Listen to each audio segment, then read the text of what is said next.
ఒక సబ్స్క్రైబర్ నాకు మెసేజ్ చేసిందండి. అక్క, నా జీవితం ఇలా అయిపోయింది అని. ఏమైందమ్మా, కొంచెం క్లారిటీగా చెప్పు అని అన్నాను. పెళ్ళయ్యాక కొత్త జీవితం స్టార్ట్ చేయాలి అని అనుకున్నప్పుడు నా పాస్ట్ గురించి, నా పాస్ట్లో ఉన్న లవర్ గురించి అంతా నా భర్తకి చెప్పేశాను. కానీ అదే నా తప్పైందక్క అని చెప్పింది. ఆ రోజు నుంచి అతని ప్రవర్తన పూర్తిగా మారిపోయిందంట.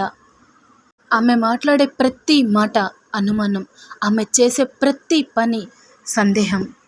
ఆమె ఫోన్ మాట్లాడినా డౌట్ పడతాడట, నవ్వినా డౌట్ పడతాడట, చివరికి బ్రీత్ తీసుకున్నా కూడా డౌట్ పడతాడంట. ఆమె ఏడుస్తూ అడిగింది నన్ను ఒక్కటే, అక్క నిజం చెప్పడం తప్పా అని. ఆ క్షణం నాకేం చెప్పాలో అర్థం కాలేదు. ఫుల్ స్టోరీ మన ఛానల్లో ఉంది, వెళ్ళి చూసేయండి.